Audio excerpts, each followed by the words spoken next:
अजीज दोस्तों, अस्सलाम वालेकुम, नमस्ते, सत श्री अकाल, जय जिनेंद्र, गुड आफ्टरनून। अजीज दोस्तों, स्वीडन में कुरान जलाने के वाक़े के ऊपर पूरे पाकिस्तान में प्रोटेस्ट का ऐलान हुआ। जुम्मा नॉर्मली एक इबादत का दिन होता है, नमाज का दिन होता है, लेकिन पूरी दुनिया के मुसलमान, ज़्यादातर पूरी दुनिया के नहीं कहूँगा मैं, ये आतंकवादी मुसलमान हैं जो वो जुम्मे के दिन प्रोटेस्ट करते हैं, पत्थरबाजियां करते हैं, इसी टाइप की चीज़ें करते हैं। और शहबाज शरीफ ने तो बहुत बड़ी धमकी दे दी कि स्वीडन जैसी हरकत दोबारा हुई तो फिर हमसे शिकवा ना करना। तो क्या कर लोगे भाई आप? भीख मांगने आपने उधर ही जाना है, स्वीडन भी जाओगे आप, हर जगह जहाँ से भीख मिलेगी आप वहाँ पे जाओगे। तो ऐसी बातें ना करो। वो लब्बैक का जो साद रिजवी है, उसने कहा था पिछली बार कि हमें एटम बम लेके जाना चाहिए और एटम बम लेके इनको उड़ा दें। जब फ्रांस में चार्ली हेब्दो के कार्टून हुए थे तो ये साद के अब्बा ने, खादिम ने कहा था कि गौरी आयात, ये आयात, वो आयात। तो भाई साहब, बात दरअसल ये है कि तुम लोगों की कोई औकात नहीं है। OIC, organisation of Islamic countries ने भी कंडेमनेशन और इमरजेंसी मीटिंग और ये और वो। फ्रांस में तुम्हारे ही मुसलमानों ने मोर देन $1 बिलियन की प्रॉपर्टी और गाड़ियां और चीज़ें जला दी। उस पर एक लफ्ज़ नहीं बोलते तुम। ये जितने हैं सारे राना अयूब जैसे ही हैं कि मुसलमानों की गलत कार्यों पे एक लफ्ज़ नहीं बोलते। ये शहबाज शरीफ ने कहा है कि 12 फ़लस्तीनी मार दिए इसराइल ने। यह आपके लिए एक नंबर होगा, लेकिन ये इंसान थे। बलोच इंसान नहीं है, बंगाली इंसान नहीं थे जो 1 मिलियन तुम्हारी आर्मी ने मार दिए। सिंधी इंसान नहीं है, पख्तून इंसान नहीं है। कभी चाइना में 1 मिलियन मुसलमान बेचारा कंसंट्रेशन कैंपों में सड़ रहा है, उस पर भी एक बात कर दो। चाइना के तो पाँव धो के पीते हो तुम लोग, उस पर भी एक लफ्ज़ बोल दो। तुम लोगों से बड़ा मुनाफिक दुनिया में कोई नहीं है। और 2 बड़े शैतान हैं मुसलमान देशों के जो फितना है पूरी दुनिया के लिए, पाकिस्तान, तुर्की। अब पाकिस्तान के foreign secretary doctor Asad Mohammad Khan तुर्की के डिप्टी फॉरेन मिनिस्टर से मिले अंकारा में, तुर्की में, और उसमें पॉलिटिकल कंसल्टेशन पे बात हुई कि आगे हम अपनी आइडियोलॉजीज को कैसे मिल के आगे बढ़ाएं।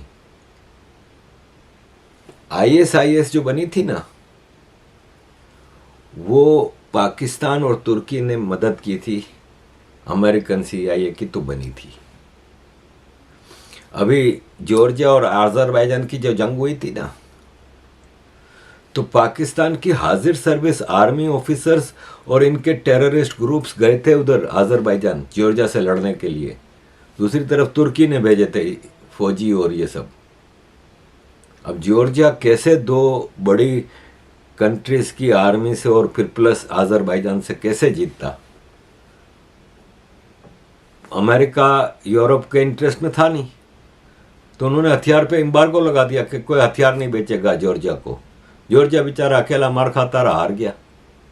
ये 2 शैतान मुल्क हैं जिनकी कॉमन स्ट्रेटेजी चलती है। अजीज़ दोस्तों, ये है इनकी कहानी। इनका हाल ये है कि मेजर हाजिर सर्विस और 6 पुलिस फौजी मारे गए शेरानी डिस्ट्रिक्ट में। अकॉर्डिंग टू ISPR, इनको पता चला कि यहाँ पे टेररिस्टों की मूवमेंट हो रही है, तो नाकाबंदियाँ करने लगे ताकि उनको रोक सके। वो नाकाबंदियाँ कर रहे थे, ऐसे में ही इनके ऊपर हमला हो गया। मेजर मारा गया, 6 और अहलकार भी मारे गए। तो अजीज़ दोस्तों, ये रोज़ का पाकिस्तान में इस वक्त आम खबर हो गई। अब रोज़ के 8-10 फौजी मर रहे हैं। ये देखें, वजीरिस्तान मीरान शाह में हमीदुल्ला चेक पोस्ट के पास फौजी काफिले पे सुसाइडिकल हमला हुआ, 3 फौजी मारे गए, 14 जख्मी हैं।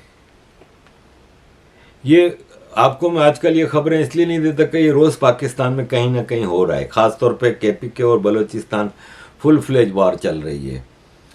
अजीज़ दोस्तों, मेजर खबर जो मेरे पास है ना, उसकी तरफ जाने से पहले मैं 2 चीज़ें कहना चाहूँगा।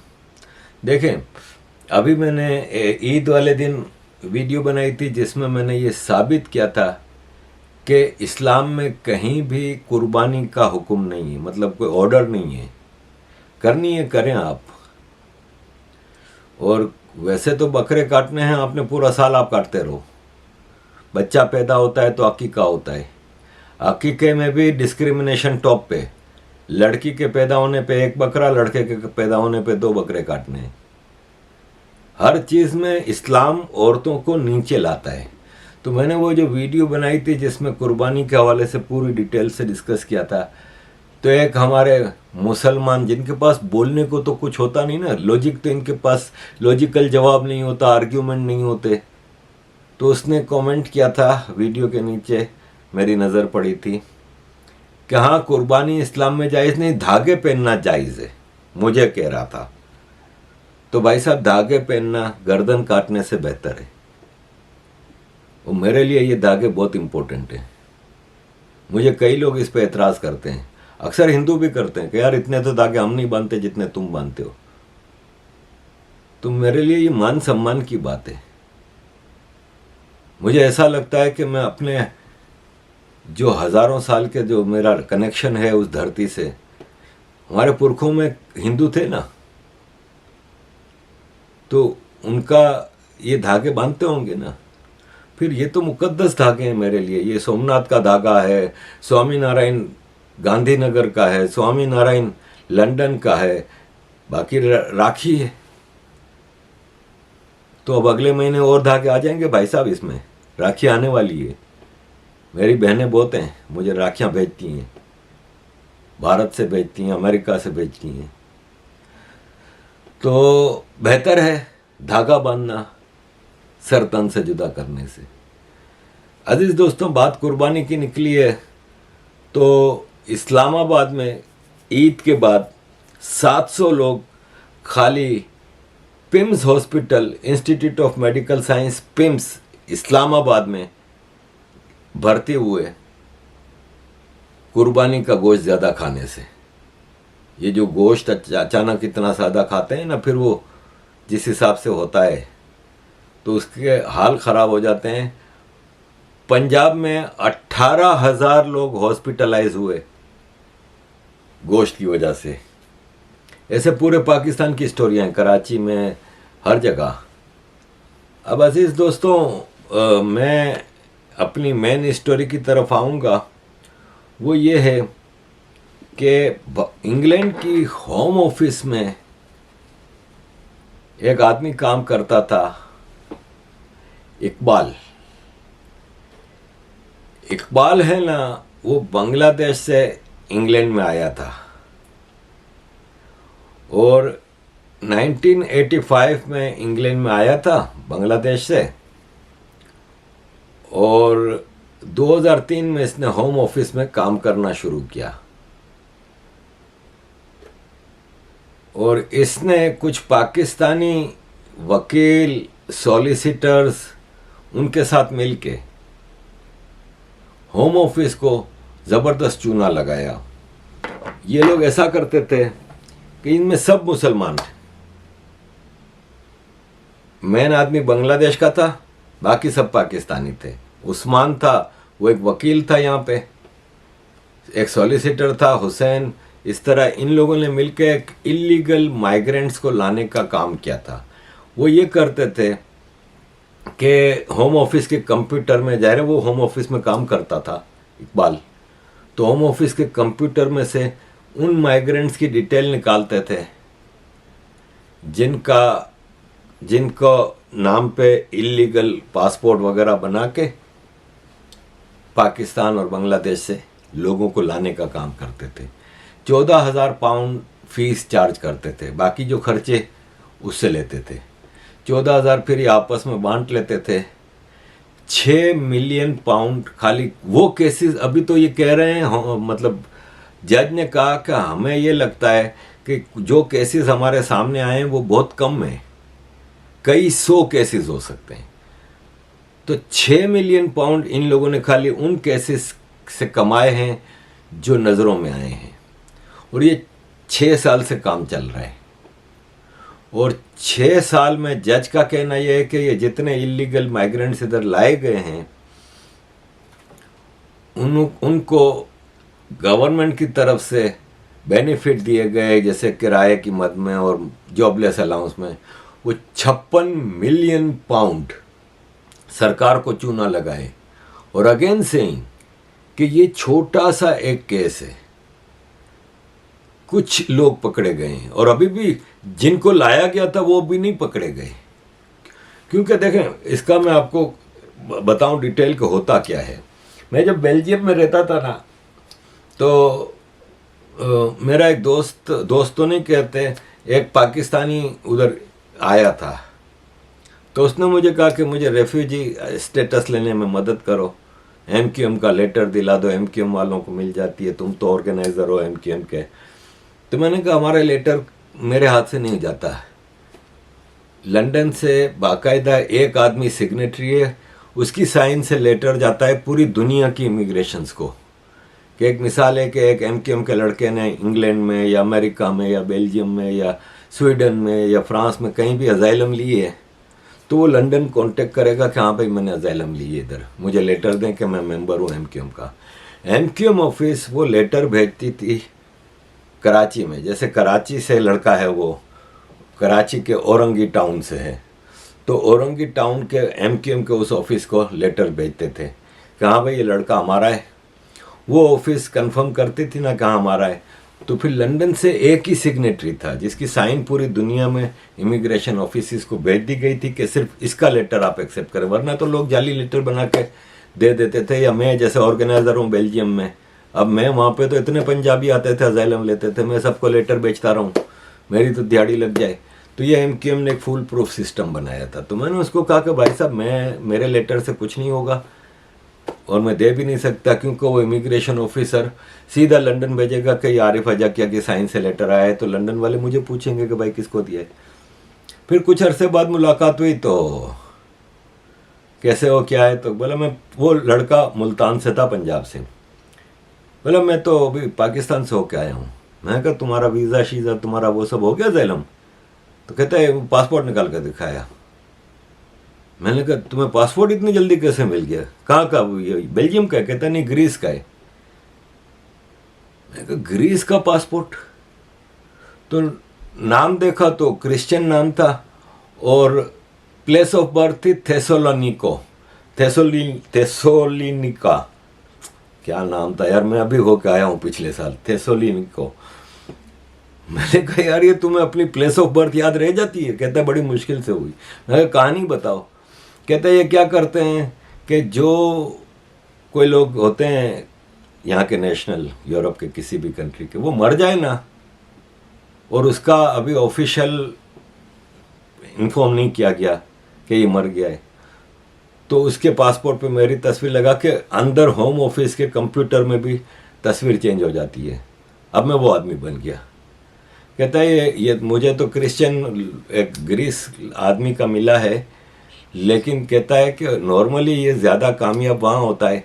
सपोज़ मैं हूँ, मेरे पास फ्रेंच पासपोर्ट है, मैं पाकिस्तान गया छुट्टियों पे, या मैं पाकिस्तान रहने चला गया, या मैं मरमरा गया उधर, तो ये क्या करते हैं कि मेरे रिकॉर्ड, मेरे यहाँ पे फ्रांस को बताएंगे नहीं कि मैं मर गया। और होम ऑफिस में फ्रांस की इनका अपना एक बंदा होता है जो ऐसे केसेस को ताड़ता रहता है। जैसे ही पता चला, उसने क्या किया कि अब उसने अंदर रिकॉर्ड में तस्वीर मेरी जगह जिसको ये मेरा केस बेचा है उसकी लगा दी। अब वो पाकिस्तान से मेरे पासपोर्ट पे सफ़र करके आएगा। अब पूरा रिकॉर्ड चेंज हो चुका है, तो वो पासपोर्ट वहाँ पे फ्रेंच एम्बेसी से बनवाएगा कि मेरा पासपोर्ट गुम हो गया है। तो अब वो रिकॉर्ड में तो तस्वीर चेंज हो गई, बाकी डिटेल सारी मेरी रहेगी। तो वो आरिफ अजाकिया बन के आ जाते हैं। इस तरह के इन्होंने भी यही किया था कि इन्होंने इमिग्रेशन रिकॉर्ड्स में से चीज़ें मैनिपुलेट करके इस तरह लोगों को लाया जाता था। ये जहाँ भी कौम जाएगी ना, पॉजिटिव आप इनसे कभी भी एक्सपेक्ट नहीं कर सकते। आप इनसे सिर्फ नेगेटिव ही एक्सपेक्ट करेंगे। पॉजिटिव इनके अंदर है ही नहीं। ये इस दुनिया में कुछ भी पॉजिटिव कंट्रीब्यूशन नहीं कर सकते। बात करने बैठो ना, अच्छे अच्छे पढ़े लिखे मेरे मुसलमान दोस्त हैं यहाँ पे, पाकिस्तानी और ये और वो, और 25-25, 30-30, 40-40 साल से रह रहे हैं। साइंस की जितनी तरक्की है वो मुसलमान साइंसदानों की है। मुसलमान साइंसदानों ने ये जो ज्योमेट्री है, ये जो मैथमेटिक्स के सारे फॉर्मूले हैं, ये जो इलेक्ट्रिसिटी पैदा की थी मुसलमान ने, जितनी निकाल लो आप इनसे बहस कर ही नहीं सकते। तो थॉमस एडिसन ने इलेक्ट्रिसिटी बल्ब बनाया था, ग्राम अलेक्जेंडर बेल ने टेलीफोन बनाया था, वो सब पागल थे। चोरी की थी क्या इन्होंने मुसलमानों से। और मौलवियों से बात करो तो जितना साइंस है वो कुरान से आया है। साइंसदानों ने, गोरे साइंसदानों ने सारी चीजें कुरान से ली हैं। अबे इतना ही ऑथेंटिक था तुम्हारा कुरान, तो वो फिर सारे मुसलमान क्यों नहीं हो गए? फिर तो उनको ईमान आ जाना चाहिए ना कि इतना ऑथेंटिक साइंस के फॉर्मूले वगैरह सब कुरान में है, तो फिर मुसलमान क्यों नहीं हो गए? वो सुंदर पिचाई गूगल क्रोम बनाया, वो भी शायद कुरान में होता तो सुंदर पिचाई भी मुसलमान हो जाते भाई। तो ये इनका लेवल ऑफ इंटेलेक्ट है, इनका लेवल ऑफ विस्डम है, मैं क्या बोलूं। अजीज दोस्तों, एंड पे आपको हमारे एक अजीम नेता इमरान खान की एक छोटी सी वीडियो दिखाना चाह रहा हूं कि इमरान खान कैसे एक बात जब प्राइम मिनिस्टर थे तो क्या कहते थे, और जब ओपोजिशन में आए तो क्या कहते थे। प्राइम मिनिस्टर थे तो कहते थे ओपोजिशन लीडर आर्मी चीफ से मिलता क्यों है, वो मिलने की अपील भी क्यों करता है, उसका क्या काम है आर्मी चीफ से मिलना। फिर अब कह रहा है कि मैं जब से प्राइम मिनिस्टरशिप से हटाऊं तब से मैं रिक्वेस्ट कर रहा हूं, आर्मी चीफ से मुलाकात नहीं कर रहे वो। जरा सुनिएगा और फिर आखिर में इसके एक यूथिये का ज्ञान देखिएगा, आप हैरान रह जाएंगे। अजीज दोस्तों, thank you very much for all your support. Kindly keep जरूरत भी तब तो मैं प्राइम मिनिस्टर था तो मेरी बात होती थी। मुझे मुझे ये भी नहीं समझ आती कि ऑपोजिशन लीडर्स का क्या काम है आर्मी चीफ से बात करने का। हमारा ये अजीब चीज होती है कि ऑपोजिशन भी सारे जिस तरह मिल रहे हैं, यानी कहीं सुना है, मुझे पता है बरतानिया के अंदर, मैं बताऊँ ना, उधर से तो हमने अपना सिस्टम लिया। कभी सुना है कि बरतानिया का जो आर्मी चीफ है वो ऑपोजिशन लीडर से मिल रहा है? कभी भी नहीं हुआ है। सब्र करो जरा, ठहरो जरा। खान साहब है पाकिस्तान का एक ओपोजिशन का लीडर है जो कि आर्मी एस्टेब्लिशमेंट से जो है मिलना चाहता है। मैं आपको मिलाता हूं उस लीडर से, सुने जरा। मेरे से बातचीत करो, कोई बातचीत नहीं करता। मैं अपनी एस्टेब्लिशमेंट आर्मी चीफ से उसे कहता हूं कि बातचीत करो, कोई बातचीत करने के लिए तैयार नहीं है। मिल लिया आपने। और ये एक दफा नहीं हुआ खान साहब कि ये लीडर जो है ओपोजिशन से मिलना चाहता है, बार बार बेचारा ये जो है वो एस्टेब्लिशमेंट से आर्मी से मिलना चाहता है। दोबारा चेक करें। मैंने बड़ी कोशिश की है एस्टेब्लिशमेंट को और आर्मी चीफ को पैगाम देने के लिए, लेकिन वो शायद ये समझते हो कि मैं कमजोर हो गया हूँ, मैं को घबरा गया हूँ, या मेरे क्योंकि लोग नहीं है मेरे ये सारे अंदर, मुझे अकेला किया हुआ है, तो शायद मैं इसलिए कह रहा हूँ। मैं अब से नहीं, जब से मैं हुकूमत से गया हूं तब से मैं लगा हुआ कहने के हमारे साथ बातचीत करो। अब हालत भी खराब है, टाइट भी हुई है इसकी हालत, और फिर भी कहते मैं डरा नहीं हूं, मैं फलाना नहीं हूं, मैं मिलना चाहता हूं उनसे, अब मैं यूथियों से सवाल करना चाहता हूं कि यूथियो, पूरी दुनिया में गंद फैलाया हुआ है आप लोगों ने ये कह कि भाई वो नारे भी आप लगाते थे ना, खासतौर पे ओवरसीज पाकिस्तानी जिनमें ज्यादा आ गए नीचे, उन लोगों ने हर जगह पे नारे लगाए हैं कि जी ये जो दहशत गर्दी है उसके पीछे वर्दी है। उसी वर्दी के पीछे अब तुम्हारा जो है वो सो कॉल्ड 2 नंबर लीडर जो है, थूक चाट जो है, जिसको मैं थूक चाट कहता हूं, थूक के चाटने वाला लीडर, वो अब उसके पीछे भाग रहे हैं। अब भी आप कहोगे इमरान खान जिंदाबाद, अब भी आप कहोगे कि इमरान खान ये only Imran Khan, great leader, दलेर, बहादुर। अब तो आप ही गालियां देते थे ना कि ये जो दहशत गर्दी है जिसके पीछे वर्दी है, उसी वर्दी वाले के पीछे ये कुत्ते की तरह भाग रहे हैं, दुम हिला के भाग रहे हैं कि किसी तरह जी मेरे साथ बात कर लो आप। अब आप लोग जो है सुनने वाले अपने दिल पे हाथ रख के कहें कि इस किस्म के लीडर जो होते हैं, उनके जो फॉलोअर्स हैं, उसके जो सपोर्टर है, वो ऐसे ही होंगे ना। चेक करें जरा। अब अमेरिकन यूनिवर्सिटी से जो इमरान खान पढ़ा हुआ है, वो उस अमेरिकन यूनिवर्सिटी का डीन रहा है, एडवाइजर है। डीन रहा है? बिल्कुल डीन रहा है। किस यूनिवर्सिटी का? जिस यूनिवर्सिटी से वो पढ़ा है, किस यूनिवर्सिटी से पढ़ा है? वो ऑक्सफोर्ड यूनिवर्सिटी से पढ़ा है। ऑक्सफोर्ड का डीन रहा है वो? डीन रहा है। कब? ये अभी मैंने इमरान खान साहब का जो खिताब है वो सुना था, उसमें उन्होंने बताया था कि वो एडवाइजर रहे हैं वहाँ के, अपनी जो वहाँ का ग्रुप था